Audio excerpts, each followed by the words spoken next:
Welcome, ladies and gentlemen. I hope you're doing well wherever you may be. I know it's great to be in the Empire today, but I'm actually having a very good day. Dare I say a very great start to 2024 when it comes to Star Wars Galaxy Heroes. This video might not be applicable to everyone out there, but if this helps at least one person get a one-step crate improvement in their Bane conquest process, this video is going to totally pay for itself, in my opinion. We're going to talk about something incredibly important. If you're wanting to get Bane for free, I want to share some of my tips and tricks that I learned throughout the course of this conquest cycle, some little nuances that are very important to how to accomplish certain feats. So if you want to stick around, try to get a better crate, whether it's this conquest, it ends in a couple more days, or the next two conquests to get Bane, stick around. Again, I feel like, you know, it's not the video that's helpful for everyone, but again, one person, I'm only looking for one person that's like, I'm stuck, I can't get to, whether it's the silver crate, the gold crate, maybe you're so close to the red crate. If it's one person, I'm gonna be so happy. At least it's helped out someone. If it doesn't help out anyone, well, at least we're having a good time together, right? So on my free-to-play account, this was the first time I played hard mode conquest, and I took it seriously because I am beyond excited to get Bane. It's gonna be, it's a speculative point I'm gonna make here. I want to believe that Darth Bane is gonna have the most active, or at least one of the most active engagement when it comes to trying to pursue in conquest to get Bane. I'm curious what the unlock numbers are gonna be within the first couple months of this year. I think this has a lot of people excited, not just for Sith Eternal, but Sith in general. Lord Vader, maybe Savage, Traya, Malgus, Revan. And I want to make sure we try to get as many people to that finish line as possible. So here's my roster in case you want to see what I'm rocking with. I don't have anything special. I just actually started my Jabba grind today, just did the first few tiers, so about to get a third Galactic Legend, but otherwise I'm 5 million. GB just broke that not too long ago, got 2 Galactic Legends. I feel like this reference, a lot of people have come to the game and playing for about a year or two, so I'm just going to scroll down just so you can see what I'm working with. There are obviously going to be key feats that I had to just skip out completely. Like, I don't have light side Mandalorians. I don't have a Tusken team. I don't have a variety of other things. Like, I don't have a good Ewok team that I feel comfortable in, and unaligned force user. So we're not rocking with a lot, and I was still able to get gold crate with a couple of key tips and tricks. Now, when we first saw the feats, a lot of them were like, oh, this looks horrible. 100 kills of Admiral Pitt. But once you actually start playing, you find certain nodes, things get a lot easier. So step one, I just want to show what I skipped so maybe you can see, oh, I can do that, I can't do that. Sector 1, I ended up skipping primarily full resistance team. I don't have that. Defeat 410 of the Saga, I don't have him up and running. I don't have Jedi Master Luke Skywalker to cheese it, so that's what I skipped out. Otherwise, pretty much going through everything except for Sector 1. I didn't do the IG droids. I just didn't have that up and running. Next up, Sector 2, didn't skip on much. I think I only skipped out on primarily let's see what I skipped out on a couple points here. I don't have Jedi Training Ray, and also over here I don't have a good Scout Trooper. And I mean, I probably could have done this if I needed it, but I didn't. All right, moving on to Sector 3, trying to blitz through this because I want to talk about the key annoying feats that I know you guys are talking about. Now, the Commander Luke and Kylo Ren and the Iden boss nodes were actually kind of difficult. I only managed to get 2 stars out of it, which was just enough for what I needed. I don't have Inquisitors, I don't have Jedi Calcasters, so I had to miss out on that. Otherwise, we looked at everything else, pretty much knocked out everything except on top of that, I didn't do the Tuskens. I don't have it. So I pretty much did everything I could do with the exception of literally just being gated out of certain feats that were just plain impossible. Sector 4, the Kylo Ren boss was a little challenging. I believe I actually left it at 1 star. It could have been because my data just made it more complicated, but otherwise, I don't have Leia Organa. I probably could have won of a no Jedi Sith unaligned force user. I actually forgot I had that. So I probably had an opportunity to get a few more points in that department, and everything else knocked it out. And in terms of the feats here, I skipped out unaligned force users and 10 enemies with Captain Drogon. Again, I don't have Jedi Master Luke, I don't have Drogon up and running, but I did do Drogon surviving in the Padme boss. Very easy. He just has to survive, so that was not too bad. And then lastly, Sector 5, and then we're going to go into some of the key feats here, because you might be wondering, how the heck did I get the heat feat, for example? Sector 5, pretty much just skipped out on didn't have a squad of resistance, so that was out of the question for me. The item tier was a little tricky. I ended up 3-starring this just by roiding the hell out of my Supreme Command of consumables. I had like the over-prepared consumable and all that, and Dark Trooper Moff Gideon I didn't do. Unfortunately, the consumable to get Dark Trooper Moff Gideon doesn't work. I know, sad face. And I did miss out on 2 feats here regarding Iden Versio and Clone Troopers. I probably could have done this if push came to shove, but it'd be a little tedious for me because I don't have a lot of clones. I only have Captain Rex at gear like 9, and Iden Versio, she's not a great gear. And then let's talk about the sector feats and start discussing the global feats, I should say. and discussing the key annoying things that I think could push some of you guys to the next crate in case you weren't privy to it or you just didn't know about it. Let's look at what I did here. So Golden Challenge Path, easy. Rebels were really easy. First Order, very easy. I don't have Lights of Mandalorians. I don't really have an Ewok team that has Nisa. The most annoying one was VEERS and Admiral Pit. Now, it looked like on paper, skip this. It's a lot, but don't. I want to start off here. I've been getting a lot of questions. How have I been doing this? I did it 2 different ways. One on my main account, one on my free-to-play account. Let me show you both real quick. So on my free-to-play account, Sector 2, I believe, at the very end, there is a Datacron node. This right here, where you can cheese a very good degree of your VEERS and PIETT kills. Very simple. There's several ways to go about it. The way I did it is I just used an Imperial Trooper team and I threw in like Kylo Ren on mass, so he ate up the first few opening blows that would come from the enemy, and I would try to put in characters that didn't really steal any kills. So no Dark Trooper, throw in something like this, and I would just basically cheese a PIETT and VEERS. Let me show you how to do that. This is the easiest way to do it. If you have the right data disk, you can do the dash run darts here. I'll show you how that goes. But here, what we're trying to do, we're trying to milk the Scarif Rebel Pathfinder revives. So the way we're going to do that is we're going to utilize the interaction that's existing between Chirrut and between Scarif Rebel Pathfinder. Number one thing we got to do, we got to get rid of Baze. He is super annoying. He's a super annoying. So let's just nuke him out right away if we can. He's down. Awesome. So here's what we're looking for. With Chirrut Baze, his unique ability, anytime a rebel ally is being critically hit, they're getting a heal over time.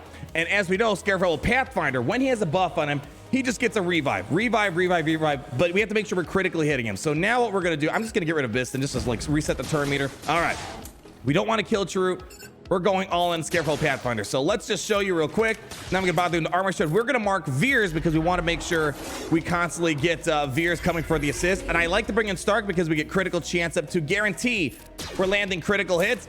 And now we're off to the races. So watch, every time we're critically hitting, boom, they're getting a buff, right? So that means they're always going to be reviving. There we go. VEERS gets another kill. We're going to get a crit. Boom. And at this point, you can basically put this on auto basic and start milking this. So just put it on auto basic, make sure we get critical hits. And, sometimes eventually we, like, see, for example, that was not the best run. We lost our buff there. So that's why you probably don't want to put it on full auto. You kind of want to make sure you get that crit chance of a Colonel Stark or mod your troopers for a crit chance, but that was probably one of my worst examples there. Usually I did this in about 3-4 battles. I got about 10 20 kills easily. Sometimes I would get 30 just by doing that trick. But again, if you lose your critical hits, you're kind of screwed here. So the other way you could do this on this note, I learned this afterwards, if this is more data disk specific. I don't know if I have it here. Let me double check. I know I have my main account. On here, if you have a voluntary Vanguard, I don't think I had. Oh, there we go. If you have voluntary Vanguard, which marks the strongest ally, what you can do here, if you have Malik, this makes this probably a little bit easier as well. You go back over here. It's the same concept in terms of, milking the Scarif Rebel Pathfinder cheese. But let's actually go ahead. Let me throw on that voluntary Vanguard so you can see what we're talking about here. So let's throw that on so we could see an application. Man, I wish there was a better way to, or look at that first try. Let's just take out, I don't know, something. We're going to talk about data disk at the very. Let's take out the ability exhaust. So take that out. Throw in voluntary Vanguard. So Malik is going to get the mark. So basically, I was using Colorado Mass. You can use Malik. But the good thing about this, you at least guarantee that it's always VEERS and PIETT getting the kills. Whereas other times, maybe, Gideon will sneak in a kill, something like that. So let's go throw in Malik over here. He should get marked. He's going to taunt for us. And basically, the enemy team should get feared. Then we're just going to let VEERS and PIETT do their thing. Again, same drill. You just want to keep utilizing that true base interaction that we have here. All right, so he didn't open up with a swarm. Let's just drop that daze. Again, we got to try to get Baze knocked out. Super annoying. Now we have to mark down VEERS. So again, you're guaranteed that's basically these two guys getting the kills. Awesome. So now again, I'm gonna just get rid of Biston real quick. Just knock him out. Boom, boom. See, it's a little bit nicer. And pretty much right now, you just hit that auto basic and you let them do their thing. And they're gonna get a revive. Oh gosh, luckily it's not Baze though. So there we go. All right, he's gonna die. He's gonna give himself buffs, which just helps me out. And I think again, just do auto basic. There we go. It just knock him down. And hopefully, oops, don't want to put on full auto. Oh, you don't want to do that. Okay, well, don't do that. Don't do that. There we go. And now we're back to oh, come on. But this is how you can cheese it as well. So there's a few ways to go about this. In general, I just want to make sure you're privy to the fact that you can utilize this on this tier. That's one option that you have. The other option is going to be a little bit trickier, but here we go. Yeah, just milking the kills, milking the kills, milking the kills. This is probably the easiest way of doing it. if you have voluntary Vanguard. If you don't, I mean, I think you can still do it. It just might be a little bit trickier, but that just makes it a lot faster. The other opportunity that you have here is the Sector 4 boss, I believe, Dash Rendar, which is, it's kind of a tough boss, a mini boss. I mean, it's doable, but it's one of the tougher ones for sure. What we're going to want to utilize here is the Vandor Chewy revive cheese that he has. So we want to kind of set ourselves up in a way where we're kind of milking kills off of IG-11. Let Vandor do the revive. So here it's going to probably be a little bit more helpful. Number one, taking off Amplify Agony. I found that to be a bit of an issue because this didn't work too well on my main account, my free-to-play account, because I just don't have, I need the Amplify Agony to really compensate for some of the damage. But I'm gonna, it might be better to show it on my main account. Let's actually go to the main account, because if I don't have Amplify Agony, then I need the damage to make sure we're getting the kills. Let's go hop on the main account, where this is where I did this cheese. I did it on Dash Rendar. And overall, let me see what my data discs are. Do I still have data discs on us? Let's see. We got data discs. All right, cool. We still got our data discs on us. Let's go show it. I don't want to do all the data disk manipulating, but you just want to make sure we're getting quick kills off of IG-11, but you got to make sure you keep Vandor Chewy at 100% protection so we can keep getting revives. But the problem is, I'm going to see if it happens again. The problem that I was experiencing was the Gideon Amplify Agony can cause problems. So let me show you. Let me show you what not to do. I think it's probably the first good step here. And what I would do here, there's a couple things you can do. Number one, if you have the right data discs, as we're going to talk about, you can just do something like Han Solo, or it might be nice doing the frenzy tech. So, and have Wat Tambor, he triggers a frenzy and everyone gets tons of Terminator, because Dash Rendar is kind of a fast cookie, a really fast cookie. So let me show you how this goes. But I think that we're going to run into an issue because we have Moff Gideon having demoralized on him, which is going to trigger some negative effects with the Amplify Agony, which we don't quite want. So because of my data disc, which again, we're going to break down at the end, which data discs are one of the most important parts of all this, we're able to get these bonus turns. So we'll show how that works. But let me show you the problem with Gideon here. If he gets going here in a moment. So watch this. See, so we lost Protect. So this isn't going to work. It's not going to work as well. So let me show you. Let's just, for example, take out this IG-11 and Grogu. All right, so eventually we're going to knock him down. So just do that. All right. But now the problem is he actually might get it back. Let me see. He actually might get this back. Let's give him a moment to see if he can bounce back here. All right. Oh, wait, there we go. We're activating the cheese. This is actually going to work great. Beautiful. All right. And there we go. We're off to the races. So the reason why we want to target IG-11, his counterattacks are a lot less deadly than Dash Rendar. So there we go. Even with the Amplify Agony problem, we're still cooking. So we got to keep just farming kills here. Keep farming the kills. There we go. See if we can try to get a kill there. And eventually, once you get enough Emperor's Trap, you can just put this on full out. But you want to be careful. You want to stay away from AoEs as much as possible, because these guys do hit really darn hard. You know, a daze actually could go a long way here as well. But I'm a little too, let's try to drop a daze here. This is actually a good opportunity for daze. There we go. Nice daze. Let's get the kills. Awesome. All right, so PIETT's getting locked in. That's fine. Keep moving. Keep moving. There we go. Do some basics. Give me some kills. All right. But see, you got to be careful. So now I ruined it a little bit. So let's see if we can farm some kills off of Dash Rendar. So again, the problem is Amplify Agony could cause some problems, but you can see the drill. Basically, we're just trying to milk it. But you want to stay away from Dash Rendar. So another opportunity here where I was able to set it up, hit auto, basic, and I got it all in one battle. I had a harder time setting it up on my free-to-play account. So just putting out there another example. Now, the last one that people thought they were completely shut out of was getting the VIZSLA heat feat knocked out. So let me show you that. So I believe was that Sector 4 again? Let me double check real quick. I think it was Sector 4 or let me see, Sector 4. No, it was not Sector 4. Damage up. No, not this one right here. So this is my main account. Let's go back to the free to play real quick. That's where it's more applicable. I feel like it's more reasonable. You know, more of a closer relationship to a lot of your guys' accounts. Let me see. Sector 3. Sector 3, I believe, is the one it's at. Let's double check. 3, 2, 1. And there it is. Heat 100 times. So you might be thinking, oh, I don't have VIZSLA. I'm screwed. No. Don't miss out on this. Let me show you how to do this. This one, everyone should be doing. It does cost you 1 Zeta, but not a single piece of gear, I believe. Let me double check before I go any further. So yeah, you don't need no gear needed. I took him to level 85. All you need for this to work is literally just slap on the Zeta. because with this ability, the good news is you'll eventually use this Zeta when you get Bo-Katan, or you work on your Mandalorians one day. The good thing is whenever he's defeated, he just instantly gets the max stacks of heat. So you don't got to do anything. He just has to die. So I would recommend doing this not while you're doing your sector climb. Do it after you're done. Make it one of the last feats and just, do it on the Datacron node, because you're going to be dropping stars if you do it like this. So let me go show you. Back to sector 3 we go.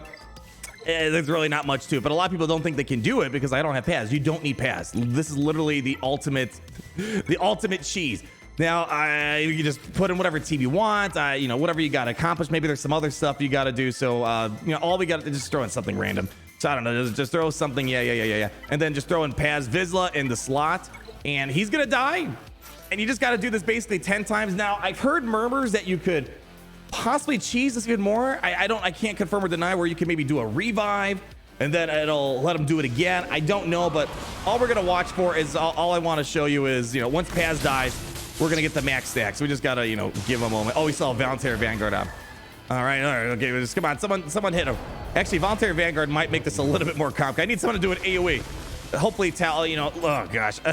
I like how I make my life more complicated. I just want to show a simple. All right, well, I didn't have Voluntary Vanguard when I was doing my climb, but let's see. Come on, just someone do an AoE. Hit my Paz VIZSLA. He's still not dead yet. Still not dead. We just got him to die. Just die. Anybody? AoE? Anybody? I'm just trying to show a quick. Okay, kill off Talisman. Let him revive her. All right, there we go. Boom. So he's about to die. And it actually probably works better that he's low gear. And we got 10 stacks of heat. So at most, you do this 10 times and you're good to go. So I probably should finish it, but for the sake of time, I'll black out. So no one should be skipping out on the Paz VIZSLA thing. 3 stars, level 1 or gear 1. I threw it to level 85 and a Zeta. That's going to get the job done for you.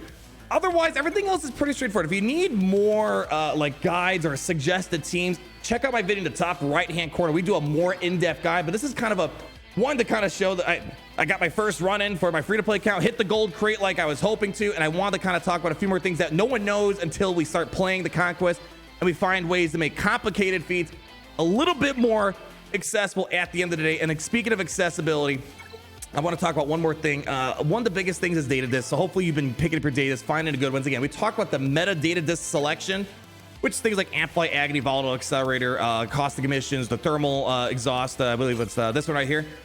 I just want to put this out there. I can't promise you'll get it. If you get Disruptive Reactions, pick that up, use it. This is incredibly helpful for overcoming the crazy amounts of speed that the enemy has. They'll take a turn and then you can start rolling your combo. What I'm wondering is how much of my success was strictly because of that DATADISK. I'm hoping come the 2nd and 3rd round of Bane, we'll still get gold crate, but I just want to make sure if you are seeing this DATADISK, pick it up. It'll make your life so much easier.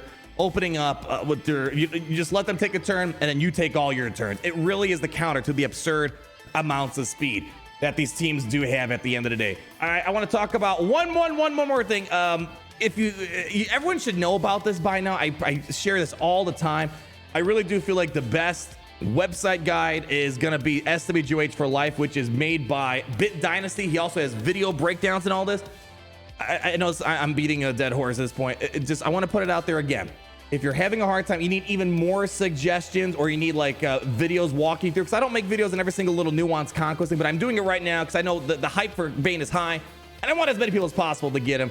He does the recommendations, basically what I did, but it's nice getting a second opinion, and it's in website format where it shows you on a daily basis what you should be doing. So again, I'll leave it a link down below.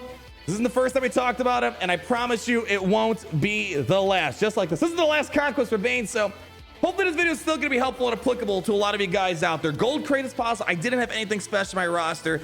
You just got to know what you can do, what you can't do. Make sure you budget out, but at the end of the day, don't skip out on the Paz VIZSLA. Don't skip out on the VEERS, are probably the 2 most important things I can tell you guys. Besides telling you guys, thank you so much for stopping by. I hope this video is, again, helpful to at least one person. But if not, at the end of the day, it's still, I guess I could say, pretty darn great to be in the Empire today. Catch you guys later. Oh, it's great to be in the Empire today. The sun never sets.